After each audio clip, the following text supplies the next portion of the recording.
And hey there, everyone. Welcome to Wide Open Talk Show. I just stumbled all over that one. Take two. Welcome to Wide Open Talk Show for Tuesday. Today is April the 19th, 2016. This is episode 8. Not that we're really counting. But anyway, I am joined, as always, by my good friend Samuel Lewis, way up there in Kentuckyville. Hey, how the hell's it going, man? It's going great. Got some yard work done today and everything, and I'm just here to talk whatever the heck we found with you. Oh, well, today started out to be a pretty decent day, and today is actually one of the very few times over the last couple of weeks that my wife has actually had a day off, and of course her days off are spent doing her private sewing business, and she's trying to wrap up this long in the tooth project that she's been working on for many, many weeks, and she was very, very indecisive on what she wanted to eat, and so I made an executive decision and went and got some sandwiches from Domino's and got a pizza for the kids. Not really kids. I mean, hell, they're both adults, but anyway, we still call them kids. A pizza for the dependents. Yeah. Pizza for the dependents. And honestly, and I'm not blaming this on the sandwich whatsoever, because Philly cheesesteak sandwich, I've never really had a bad Philly cheesesteak sandwich, but I've had some that are mediocre. This one from Domino's is on a scale of 1 to 10, I'd probably give it about a 7. Mm. But within 30 minutes after eating it, I was sick as a dog. I don't know why. Mm. So, if suddenly I cut to you in the mic mutes, that's because I've just thrown up all over my laptop. So we're A-OK, all right? Anyway, this is a call-in show. If you want to call in, the number is 229-518-3525. Otherwise, we just sit here and go across some headlines that we found on the internets that we think were somewhat interesting. So I guess how about we start off with this business going down in Texas. Mm. Now, I really wasn't aware, and I guess it's not because I have my head in the sand, but I just didn't really pick up on too many news agencies or news sites or whatever that was talking about what was happening in Texas, but apparently it's flooding like crap out there. Yeah. This article is actually on cron.com, and it was posted yesterday, updated around 8:27 p.m., and the headline is, "At least 5 dead in Houston area floods." And they've got some pictures here showing a semi-trailer, water all the way up to the bottom of it, trying to get horses out of the water, people just standing around, flooded areas. Wow, I mean, it's I think the entire place has turned into a lake. Mm. People out there in little boats and carrying stuff. I really feel, my heart goes out for situations like this and people in that situation, because I personally have never experienced it, and I hope I never do. But the governor, Greg Abbott, announced late Monday afternoon that he has signed a disaster declaration for the Houston area because of those powerful thunderstorms, and it has led to several fatalities. It's damaged hundreds of homes and paralyzed the region. It covers 9 counties: Harris, Bastrop, Colorado, Fort Bend, Grimes, Montgomery, Waller, Wharton, and Austin. Mm. And that will allow local officials to implement state emergency assistance plans and other curfews if they are necessary, as apparently the rain is continuing in the forecast through at least today. Now, I haven't actually checked to see what, is it still raining there? Let's pull up. Which one's the best one? Probably AccuWeather.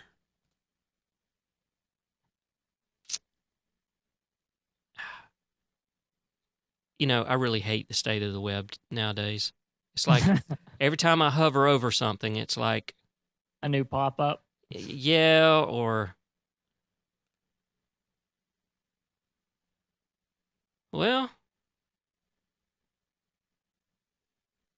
yeah, I'm not seeing any rain in that area now. I'm seeing scattered T-storms and what have you up around Amarillo and Lubbock and Tulsa, Oklahoma, and places like that. But I'm not seeing anything around Austin, San Antonio, Houston, Good. nothing like that. So maybe they get a little bit of a reprieve. So have you ever been involved in any flooding? Nothing that could ruin my life or anything like that. We have minor flooding around here at times, but yeah, it's not been anything over a car or something like that. It's been more the inconvenient flooding rather than the life-changing flooding. Yeah, the closest thing that we've actually had in this area, of course, being Tifton, Georgia, south central Georgia, is probably, I don't remember the exact year. It was 2007 or 2008. It wasn't long after we moved over here. But we had some heavy, heavy rains in the area to the point that across the road from my house, my neighbor across the road has, I call it a pond, but I guess it's kind of classified as a lake. Whoever decided to classify it as that, whatever. But it actually filled up to the point where it was coming up into his backyard. And he's got a secondary building that's like a garage where he works on racing vehicles and what have you. And it had actually come up to it and come around it. And there is a dam that goes across because there's two other houses back behind the lake. And we actually walked down there and the water was just rushing through the pipes. I mean, it was loud enough that it sounded like a freight train, and us standing might be almost a football field's length away from it if we stood in our yard at our house. And I also remember that this was the same year that there's a subdivision. I believe the name of the subdivision is McGinnis Mills, and it sits on the back side of the Church of God campgrounds, which has this huge pond, lake, or whatever. It overflowed and practically flooded roughly 50% of the entire subdivision. And I actually, my subdivision, coming home, I was generally only 10 minutes away. I had to figure out another way home because you're probably right. It was probably around 2009. The producer was just bringing up southeastern United States floods. That sounds about right. But I actually had to drive down 82 east and come in the back way because they had blocked us off certain ways and otherwise I'd have been home, like I said, within 10 minutes. But I was thinking, how am I going to get home? Right. But that's the worst situation I've ever been exposed to in this area. I've never had a situation where, my property was in jeopardy, my life was in jeopardy. I lost any property, anything like that due to a flood, and knock on wood, hopefully that'll never happen down here anyway. Yeah. Okay. You're an Apple guy, aren't you? Yeah, I've got an iPad and an iPad and an iPod. I use Windows PCs though, so I'm fair. But well, according to a Fortune article that was posted yesterday, yesterday being April the 18th, Apple's iPhone shipments fell off a cliff in first quarter. Said that according to data from research firm TrendForce, Apple's iPhone business had a rough first quarter. They shipped 42 million iPhones in the first quarter, representing a 43.8% decline compared with the fourth quarter of 2015. and it was also down more than 10 million units from the 55 million that they shipped in the first quarter of 2015. Sales of iPhone 6s have been lackluster as the models lack exciting new features, the company said of Apple's first quarter. TrendForce added that Apple itself had become more conservative with its smartphone inventory in preparation of launching its next handset. And it knocked it down to 14.4% of the market share, where they had 20.9% in the fourth quarter. That had, well, let's see, down significantly from 20.9% share it had secured in the fourth quarter. Apple had 19.9% market share in the first quarter of 2015.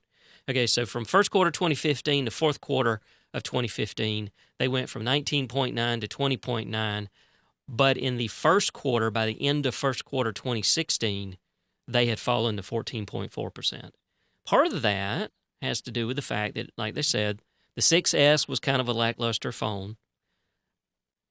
They had not announced the iPhone SE, which I think we're probably going to see better results in the second quarter because the iPhone SE apparently has been a tremendous seller for them, especially in other countries. And the fact that Samsung has actually increased the amount that they have sold. Apparently, their sales have been driven by the Galaxy S7 and S7 Edge flagship devices. They are topping the spot in the first quarter with 27.8% market share. Now, I've had a Samsung phone before. I've had an S4. My wife and my oldest son have an S5. And, of course, Tyler's got a Droid Turbo 2, and I've got the Droid Turbo. Shut up. It did it anyway. I did not ask you. But you said my name, Donovan. Apparently I did. Apparently I did. But I personally, I don't think I'll ever own another Samsung device, not a smartphone. I've been very, very happy with the Droid.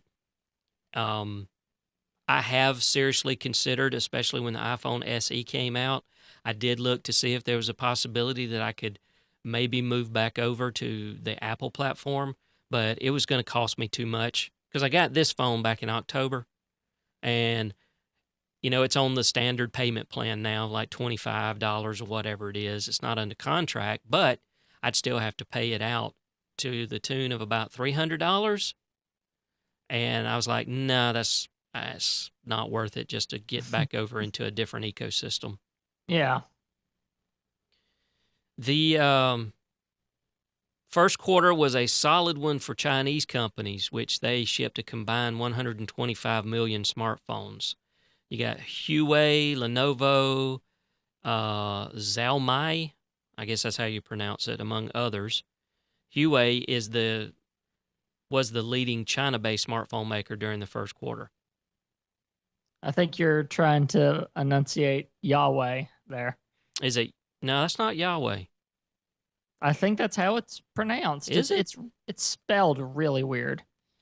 All right, tell you what. Let me look this up because I've actually heard it pronounced with an H, but you could be right. I think that's how they pronounce it on DTNS anyway. They could be wrong, but not those guys. They're never wrong. And then the XIA, that's Xiaomi. Xiaomi, okay. Sorry. How to pronounce official way. Ha! We were both wrong. It's. What did you say it was? Yahweh. No, it's Huawei. Huawei. Yeah, okay. WAH-WAY. It's Huawei. Interesting. So now we know it's Huawei. That's according to Android. It says, it turns out, this is an article. It says, it turns out I'm guilty of saying it incorrectly myself. The official pronunciation is WAH-WAY, which will feel a bit odd to native English speakers. No kidding. Like many, I suspect I have been using the Huawei variation, which we now know to be bad and wrong. So it's Huawei. Yeah, and I'll go with Xiaomi. whatever. You know, why can't they? I mean, they just need to come up with some more names that are easier for English speakers. You know what I mean? Mm. Anyway, so it looks like Apple took a little bit of a tumble first quarter. They'll probably get it back second quarter once the numbers for the iPhone SE come in. And of course, they're talking about the iPhone 7 may either be out in September of this year or in 2017, and it's going to be completely redesigned. Mm. So who knows, right? Yeah. See, you're not in the market for a smartphone, are you? Because you really don't. You don't even have cell phone service where you live. I don't. That's why you can get it in town, but I'm not in town. So I live between mountains where you can't get a service to save your life. I mean, up until recently, they basically had to UPS you internet. I mean, mm-hmm. Pretty much. Really interesting bit is I wonder how much of this is that these phones tend to last and that people aren't as big on having to have the newest, greatest thing lately, right? I mean, yeah. My favorite example right now of a iPhone that lasted, mind you, it was in a case, so that's something. But I've been following some new people on Snapchat. Joel Com made a whole list of people. So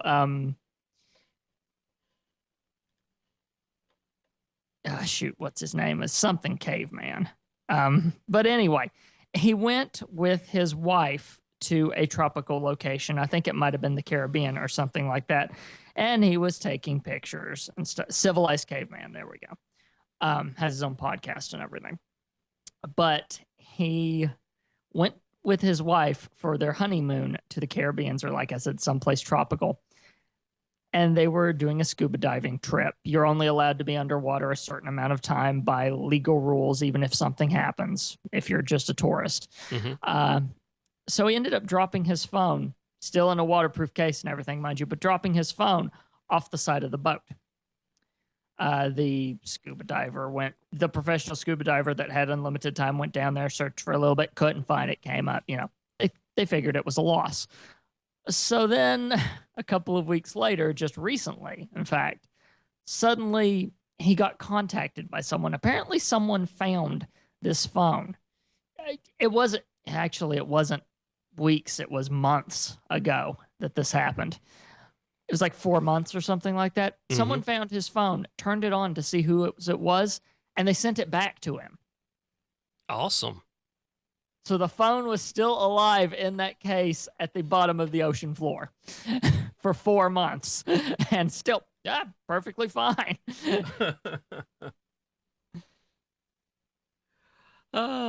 Yeah, I think they're lasting longer.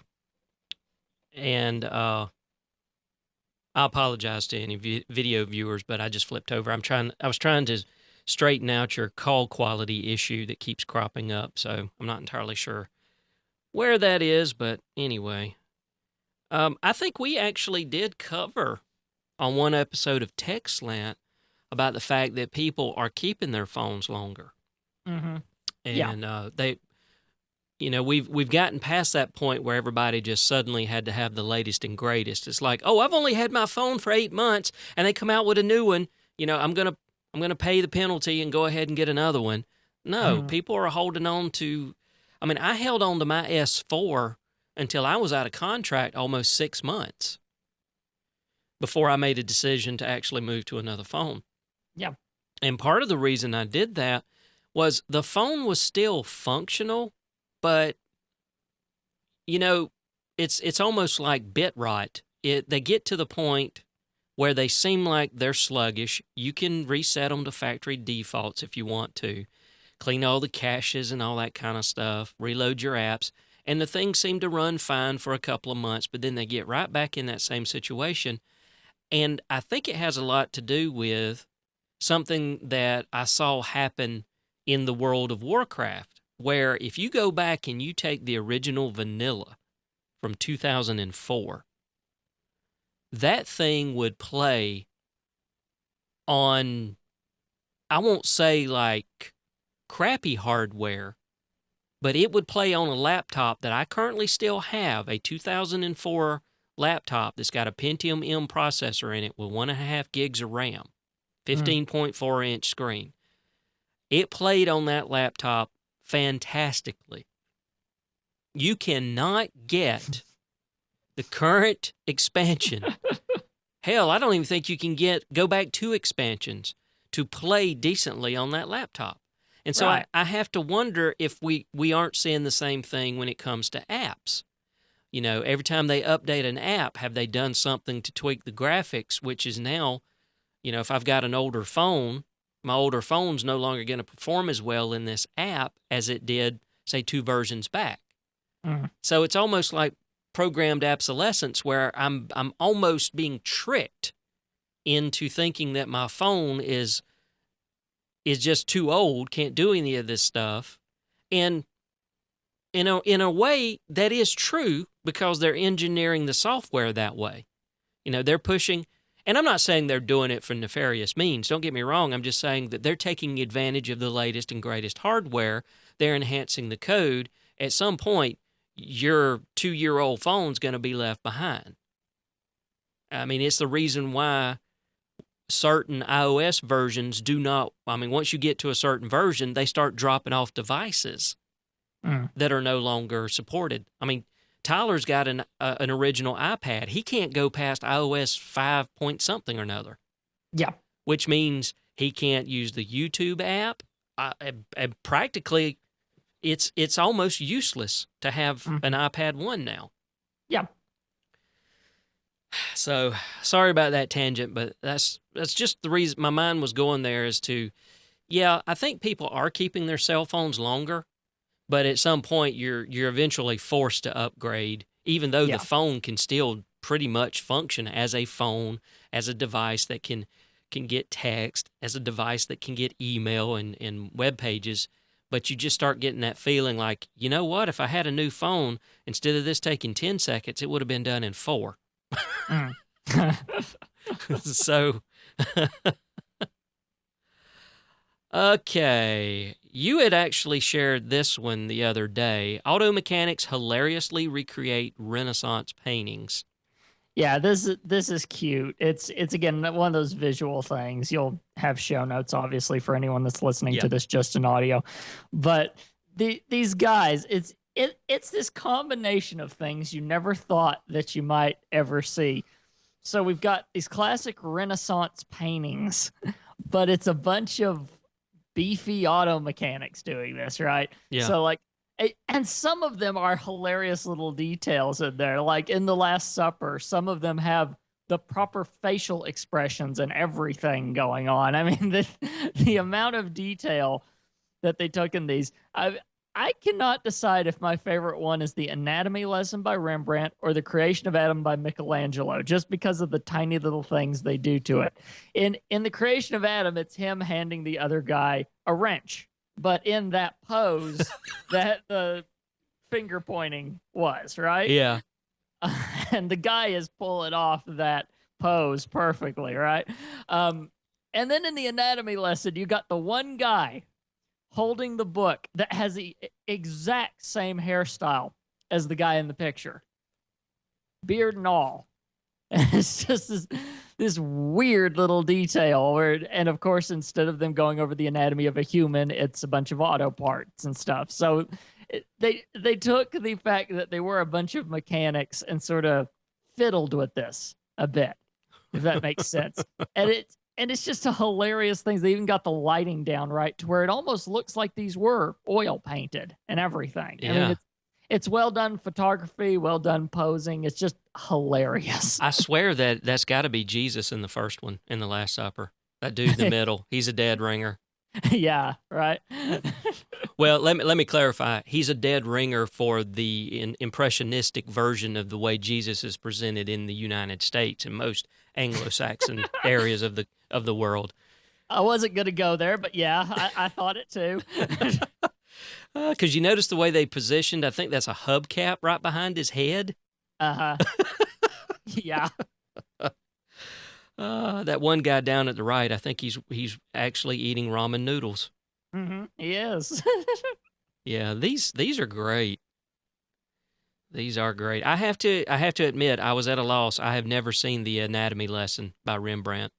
Mm, I was not familiar with that one. The other two I'm definitely familiar with, but that one I was not. right. Yeah, these are great. I always have a weakness for recreations of classic paintings anyway when they're done well. I mean, one Nerdtacular, I think it was either last year or 2 years back, all of the Frog Pants creators got together in one picture, and of course Scott Johnson was in the middle in the Jesus position because he's the owner of the whole thing.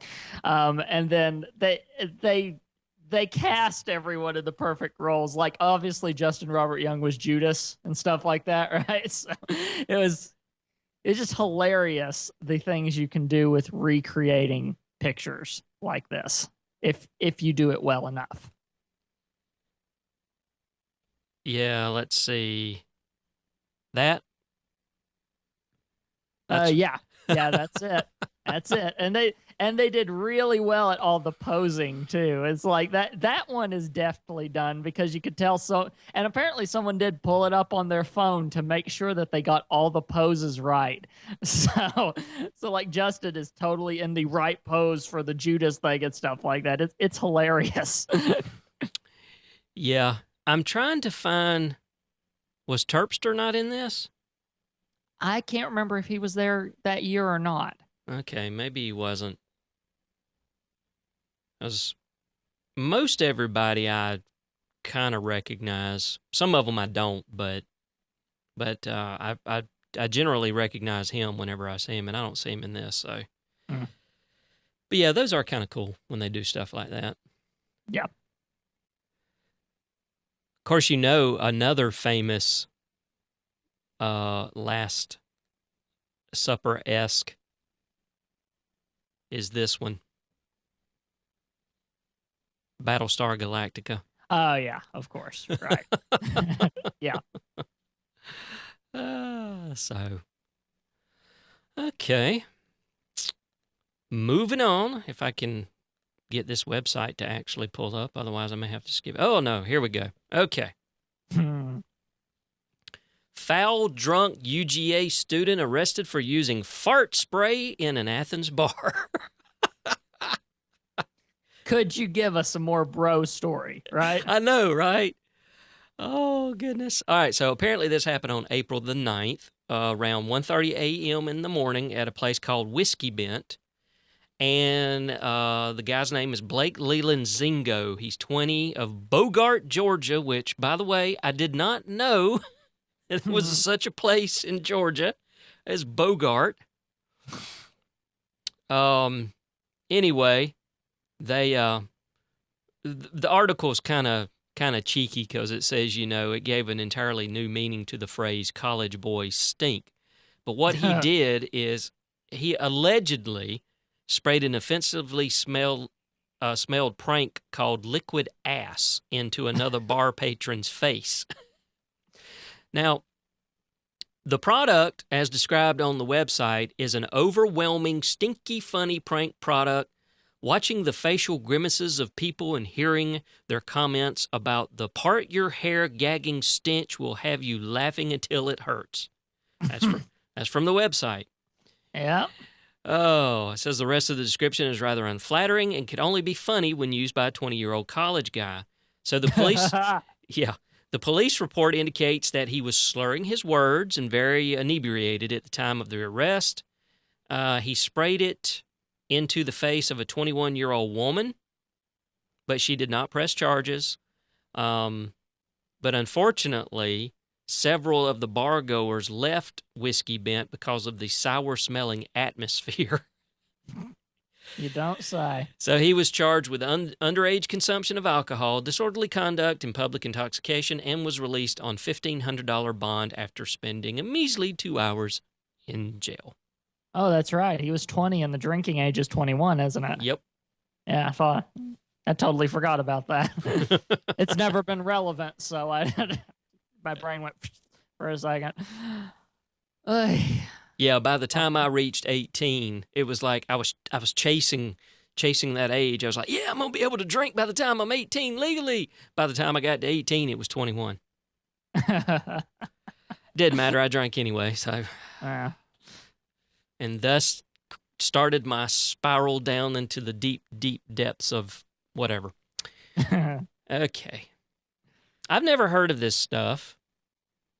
Liquid ass. Strangely enough, I have. But then again, I run in the sort of circle that would, because there's this weird thing where if you're into magic, you sort of get into prank products and stuff like that too. It's almost like they go hand in hand. Mm-hmm. I guess it's because mainly sometimes the only places you can get for your craft are also prank shops, if that makes sense. So I had heard of this before. Apparently there's stuff even worse than this. Over at the Scam Stuff channel, Brian and Jason are sort of continuing on their hacking the system days, but doing their own videos called The Modern Rogue. It's got its own playlist if you ever want to check it out. But they did a test of some of the worst products that you have ever heard of in your life. Stuff that if you put it into a liquid, it instantly becomes a goo. Stuff that will make your teeth as yellow as whatever and your tongue red as Satan. I mean, there's these horrible prank products that you should never, ever use on someone, which, by the way, you can buy all in the worst aid kit at scamstuff.com. But you should never, ever. Wait a minute. Is it called the worst aid kit? It is. Okay. You're going to look it up now, aren't you? Yes. Yes, I am. Oh, it's horrible. I'm not sure I would be friends with someone anymore if they used any of this stuff on me. Let's put it that way. Okay. This is 99. If I'd get the right thing. Hello. There we go. $99 for the worst aid kit. Mm-hmm. Comes with its own case and all of the horrific things contained therein. Wow. Nice case. Mm-hmm. Panic powder. What is that? Poo drops? A poo drops is it apparently has the consistency and the smell of diarrhea. Oh God. and you can see the video where Brian and Jason try all of these on each other. So it's not them just going, "Oh, we're going to be jerks and just offer this stuff." It's like, "No, we're going to put our money where our mouth is and test all of these things." Stink bomb, purple rain, hellfire and brimstone. Mm. Man.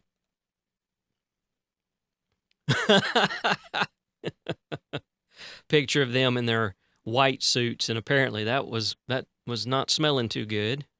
Mm-hmm. Oh God, there's the goo. Mm-hmm. Oh man.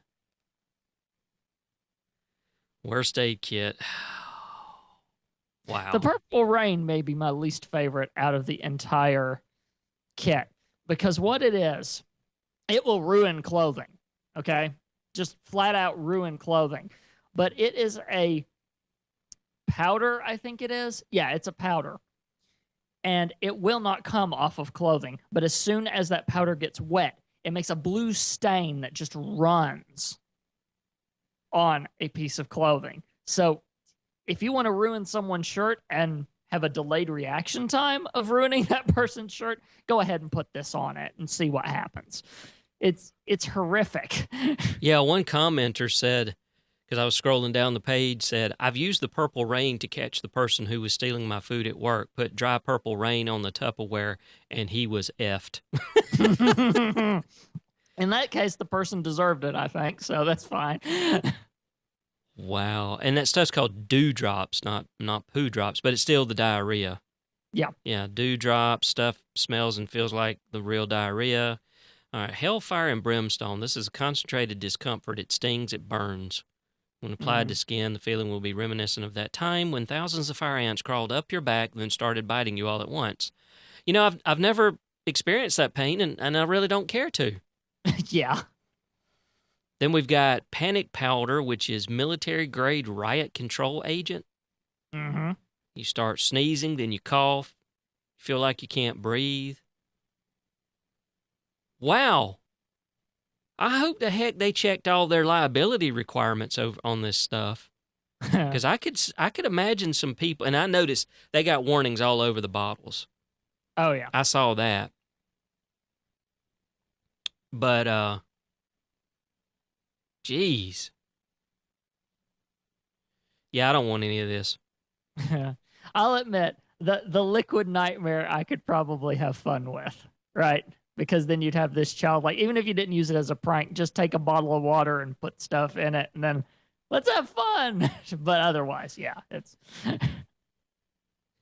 Yeah. But the video is goo. The video is hilarious. You have to look it up later. It's beautiful. I'll take your word for it. I'll take your word for it. All right, well, speaking of alcohol, this is one that you shared, this place in Utah called Brewvies. Mm-hmm.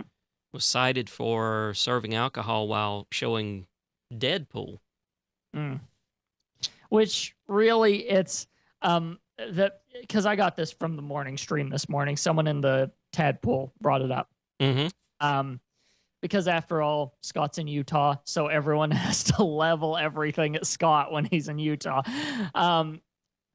But this is on the surface, and I think that the Salt Lake Tribune, no offense, guys, but the headline sort of buries the lead in this one. It's really not about the alcohol at all. There are places like the Alamo Draft House, for instance, that have been doing this stuff for years. Serving alcohol while apparently this is more about let me see if I can find the quote here. It's more about the content of Deadpool. Well, what they're saying is you can't serve alcohol during a showing of an R-rated movie that has sexual content. Mm-hmm. And that's what I found was interesting about it, and I read through the article all the way through, and I think Brewvies has actually got a pretty good case against the Attorney General and the DABC, because they've turned around and sued them.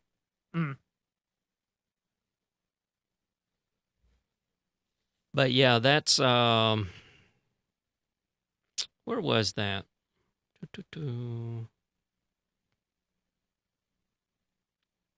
Yeah, I have not seen Deadpool yet, but I have heard what is in Deadpool, and it's pretty much every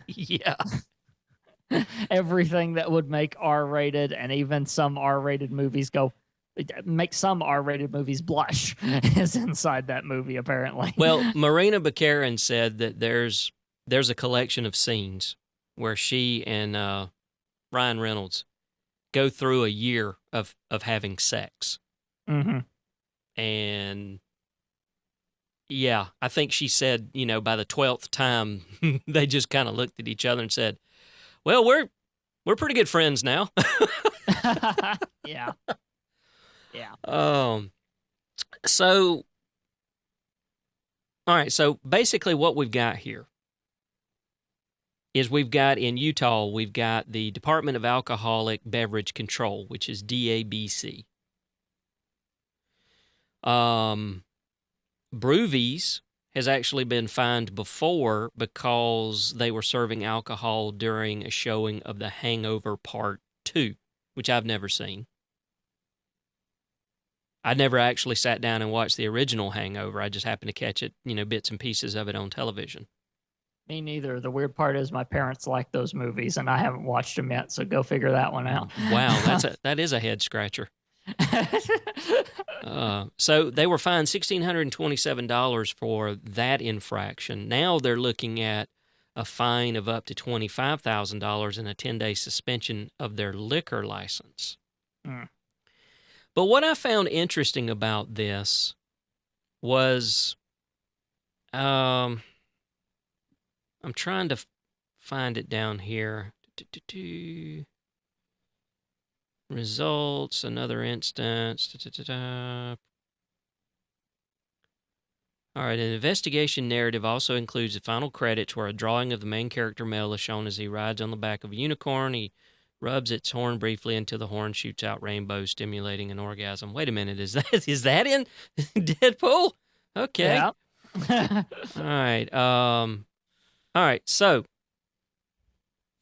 Anderson pointed to, and I think Anderson is their lawyer, pointed to a 1996 case of 44 Liquor Mart Incorporated versus Rhode Island, in which the U.S. Supreme Court held that the 21st Amendment, which repealed prohibition, cannot decrease in any manner First Amendment protections whether or not alcohol is involved. But the Utah agencies are getting confused, according to Anderson, by the 1972 ruling in California versus LaRue, which involved establishments where topless and bottomless dancers, nude entertainers, and films displaying sexual acts are shown.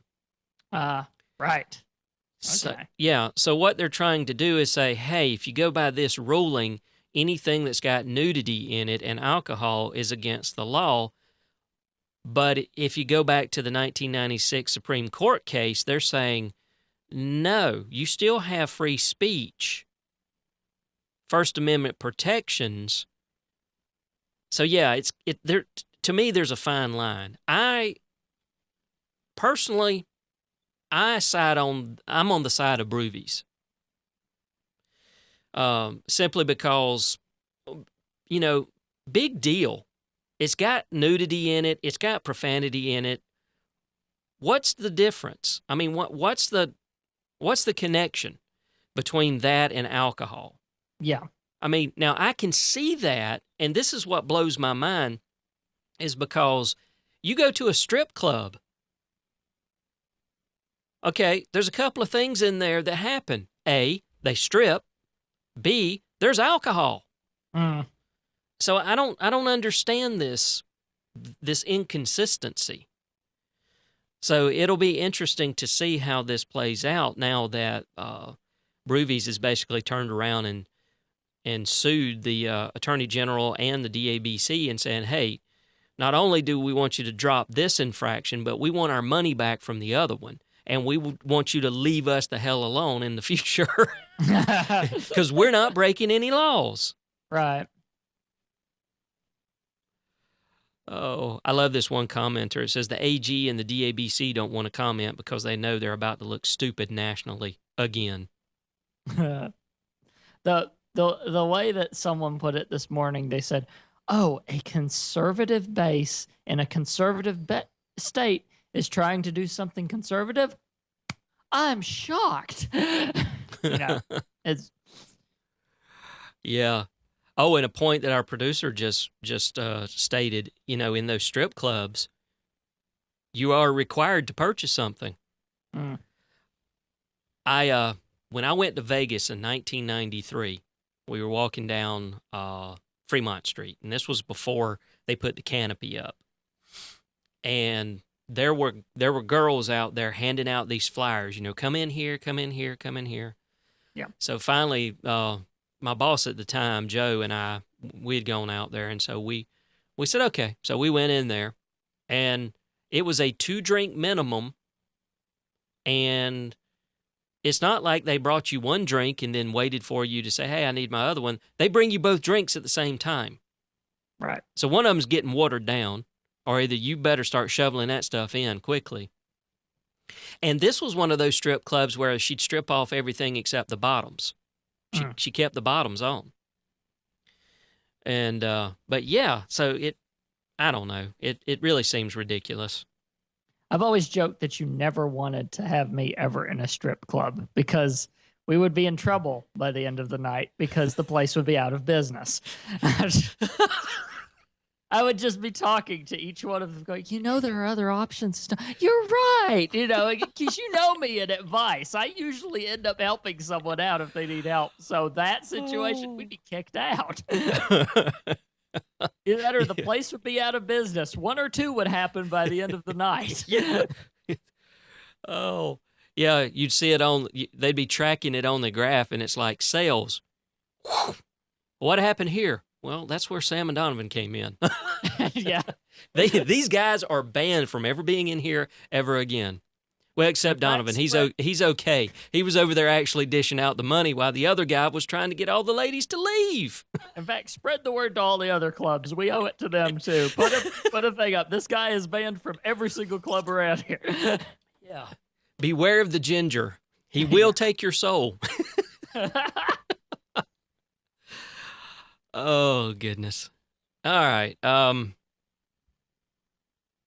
U.S. Supreme Court refuses to hear the Google book scanning case. I didn't even know this was still going on, but apparently it is. So the history to this is back in 2004, they started scanning books, and they eventually scanned over 20 million volumes, which then they provided search results directly from the scanned books. So then the Authors Guild and various authors sued Google in 2005, claiming that this scanning was illegal since Google Search and Google Books were commercial ventures. And of course, Google said, no. This is fair use. A Google legal brief explains that Google Books gives readers a dramatically new way to find books of interest by formulating their own text queries and reviewing search results. Users can identify, determine the relevance of, and locate books they might otherwise never have found. And, of course, fair use is kind of a legal gray area. Just for background purposes, fair use is any copying of copyrighted material done for a limited and transformative in quotes, purpose, such as to comment upon, criticize, or parody a copyrighted work. Such uses can be done without permission from the copyright owner. Now, if you take that verbatim, I don't see where Google actually has a case here. Mm-hmm. Because I should point out that the article that we are pulling this from, and I love the guy that wrote the article. I'm not saying anything bad about Paul Thurrott, but sometimes he has a bit of a hate on. Oh, yeah. This is one of those cases. Yeah. So just pointing that out there. As I was reading this article, and I just now realized it was written by Paul Thurrott. I actually didn't notice that earlier when I first read it. I was like, man, this person has a hate on for Google right now, don't they? Yeah. So I think he has a hate on for everybody sometimes. Mm-hmm. But specifically Apple and Google. Yeah. So it says the scale of Google's scanning of copyrighted works and its publication of the contents without the permission of the content owners is like nothing we've ever seen before. It's not limited as per the definition of fair use, and that's what Paul points out here. And that's the reason why I say if you look at it from the actual definition of fair use, it really seems like Google what they're doing did not fall under fair use. But the courts actually agreed with Google. Judge Pierre N. Level, I guess, wrote in the Second Circuit Court ruling, quote, "The purpose of the copying is highly transformative. The public display of text is limited, and the revelations do not provide a significant market substitute for the protected aspects of the original." So in essence, what he's saying is, hey, this is in a different form. It's a different function. It's just not the same as getting the book. Right.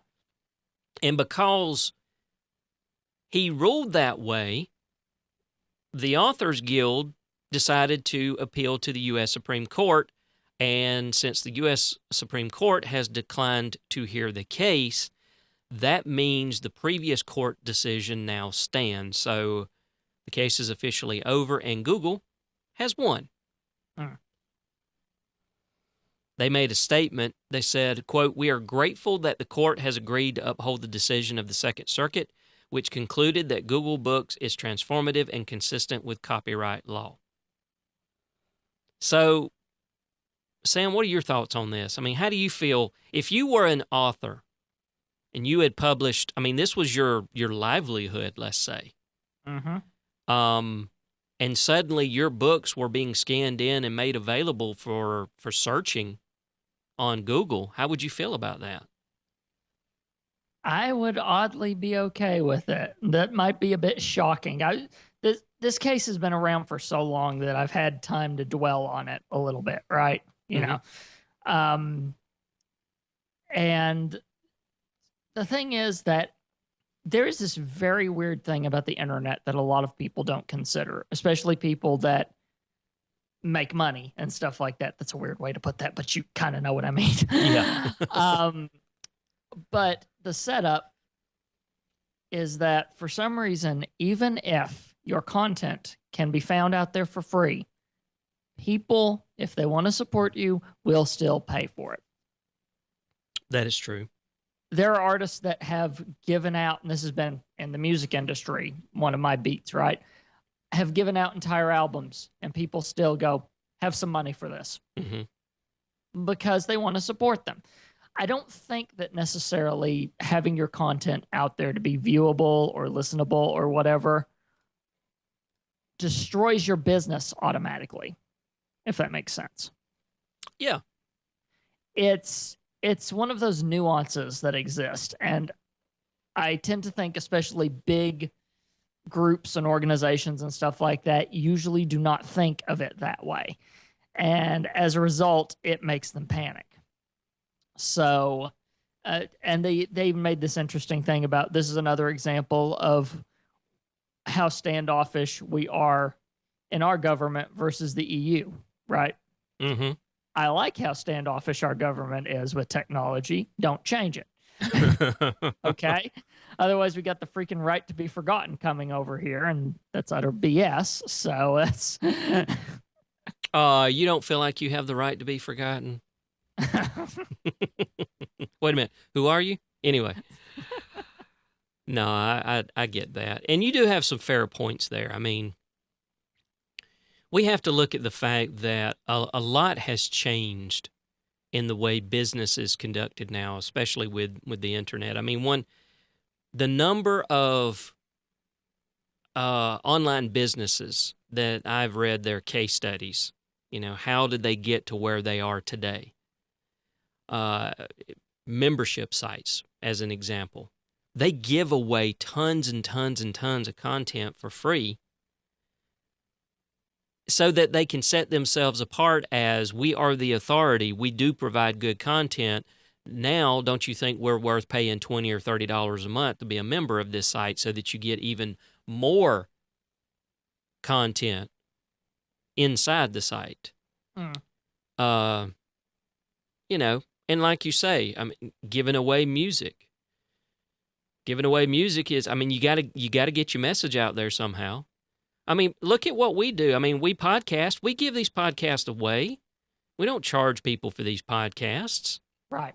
Now, there are people that do. Tom Likas, you know, he's an old radio guy, and I don't mean old as in, you know, old, but he's been in the business for years and years and years, and you know, things changed for him. He started his online radio station and fired his show back up. And if you want to listen to it live every day at 6 p.m. Eastern Standard Time, you go over to his website and you listen for the 3-hour stretch. Same thing with Jerry Doyle. You go and listen to it on various radio stations or the talk radio site. You stream it, but you got to put up with commercials and things like that. Right. If you want the actual podcast, and I used to actually subscribe to Jerry's, it's $2.99 a month. Tom's is like $9.99, or he's got different levels and all this other kind of stuff. There's one level where you pay and you still get the commercials, but you can listen to the podcast on demand whenever you want. You don't have to wait for the live show, or he repeats his show 24/7 when he's not actually live. And then there's another level where it is a completely commercial-free version of the podcast. But this content is given away. It's hard to reconcile all of that with the traditional way of publishing books. I mean, we don't even have to go back to traditional publishing. Let's move forward to ebooks. Yeah. I've published 2 books. Those books are for sale on Amazon. I'm not entirely sure, especially if I could see a graph. Let's say I was making tons of money off the books, which I'm not. But let's say that I could see a graph where my sales are at a certain level. I make $20 a day or whatever. Then I find out that Google has scanned my books in, and suddenly I start seeing a decline from $20 a day to $18 to $15 to $14, and I can identify that it started happening whenever my books became searchable on Google. I would have a problem with that because that is now affecting my livelihood. Right. And what do you want to make a bet that whenever you do your searches of Google Books, there's probably ads. Somebody's getting paid, but not the author. Right. So I don't disagree with your ideology on, okay, this is the internet, information should be free kind of thing. And I can get behind that until it starts affecting my livelihood. I mean, if I've written a series of 6 books, I'll give away the first one, possibly even the second one, to get you hooked to say, okay, I'm willing to try this guy because he's giving this book away. Oh, I really like this. Yeah, I'll pay for the second, the third, the fourth, and fifth. That is a common thing that authors do when they self-publish now. They give away the first book. There's a series, I can't remember the name of the series now, but I got the first book for free. I'm going to get the second, third, and fourth, and fifth book because the story was great. Right.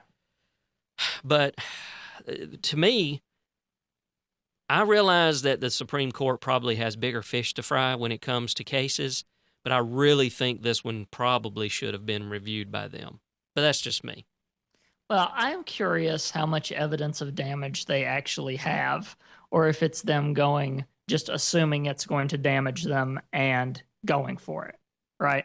Mm-hmm. Because these are 2 very separate cases, depending on whether they have that or not. Because I am curious what person would be tedious enough to go on the Google Books website and then proceed to read. I don't even think they show entire books. I may be wrong, but I don't think they show even entire books. I'm curious if they did show entire books, who would be tedious enough to go on the Google Books thing, sit in front of their laptop and go, okay, next page, and just go through each page staring at your computer. I couldn't do it. I've had people that one time someone gave me a digital version of a manga to read at some point. I never got around to it because I didn't want to tediously flip through each page like that. It just did not appeal to me. On a tablet or something, maybe, but otherwise it was one of those situations where I just I don't want to go through this. I'll either get a dead tree version of this or something like that. So that's another thing. People will pay for the convenience of actually having your book in ebook so they can use it on a device as opposed to a possibly clunky interface or something like that. True. So there's that to contend with as well. Well, I went to books.google.com, and I'm not sure that's the proper place, and I just typed in Angels and Demons, and of course it brings up Dan Brown's Angels and Demons. Right. And it just, it gives me a summary, and it gives me an Amazon.com review from Publishers Weekly, but I don't see where this actually gives me any searching history or anything that I can search out of this book. I think I can buy it. Mm-hmm. I think it's older books that they have archived and stuff too. So that's the thing. It's not like the latest book that just came out is suddenly archived in Google Books. They had, I can't remember who it was. They partnered with some place that had a bunch of books and scanned all of their books is what it was. So that's a 2014. I was trying to find something that's a 1997 book. Ah, okay. The 1997 book Rembrandt the painter at work was scanned in. Mm-hmm. Oh, yeah. It is completely scanned in. Mm. Pictures and all. And I think a lot of these were reference books. I'm not completely sure if it was just reference books, but I think their main thing was getting reference searchable sort of thing, right? Yeah. I think that's what their goal was with the whole thing, really. Well, and maybe that's what it is, but it just, wow, this goes all the way. Yeah, I can go down to page 321. I can jump to page 136. Selective Palettes. One of the most fascinating and complete documents concerning the history of oil painting is the well-known print by, I guess that's Jan Baptist Coloret. Anyway. All right, so, okay. Interesting. Mm. Well, I think they should have heard it, but that's just me. Right. All right, let's move on to our final story. A man who went into Arby's and claimed that he was from the future. So we got an Oklahoma City man who claimed to be from the future and another planet, by the way. Right. After he allegedly jumped behind the counter of a fast food restaurant and stole the food. So we've got 36-year-old Dante Rashad Anderson, who was arrested on April the 15th on a complaint of robbery by force or fear. That's an interesting thing, robbery by force or fear. Mm. So around 10:45 a.m., the police responded to the area of 9020 Southwestern Avenue for a disturbance, which was a Carl's Jr., who said that a man, later identified as Anderson, he walked into the restaurant, he began screaming and demanding food. But the employees were able to get him to leave, so then he walks across the street to Arby's.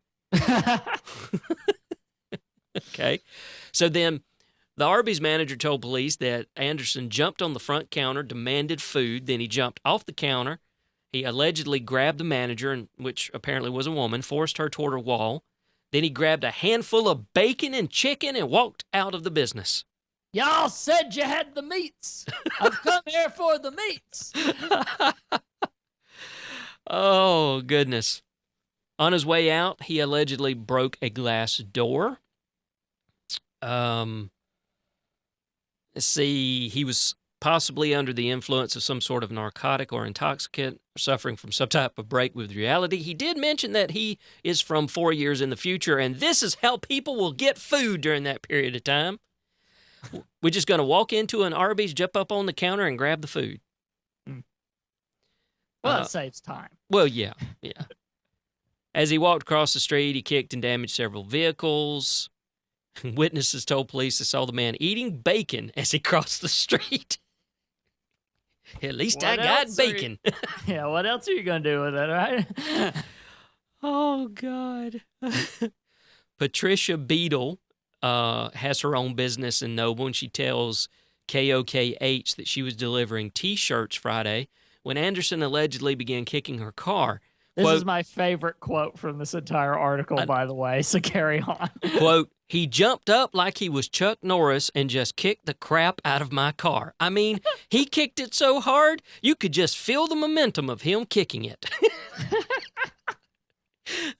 She says you could still see the dent from where he allegedly kicked her brand new car. But the police were able to track him down. He was lying on the ground outside of Taco Mayo at 8800 Southwestern Avenue. He told the police that his ankle was broken and that he is 4 years advanced. And on his planet, everyone is dead. Wow. Doctor, what happened to you? You look horrible. Oh, goodness. You thought it too. I know. I did, yeah. Oh, all right. I guess that's going to wrap it up. You got anything going on? No, just as usual, all of my podcasts and things like that can be found in at tscn.tv. And if you want to find me more personally on social media and things like that, you can go to about.me/labtech7. All right, sounds very good. Everything I'm doing is over at slant.fm, including this show and the Tech Slant show that we do every other Friday. And I'd really like to know why I'm having Skype issues with you today and yesterday. It's aggravating. We weren't having this last week. Anyway, all my social media stuff is over at about.me/GDAdkisson. And remember, this is a show that we do Monday through Thursday at 2 p.m. Eastern Time. It is a call-in show, and during the time of the show when it's live, you can call in at 229-518-3525. So we will see you again tomorrow at 2 p.m. for another episode of Wide Open Talk Show. Everybody have a good afternoon, and we'll talk to you then. Take care. Bye-bye.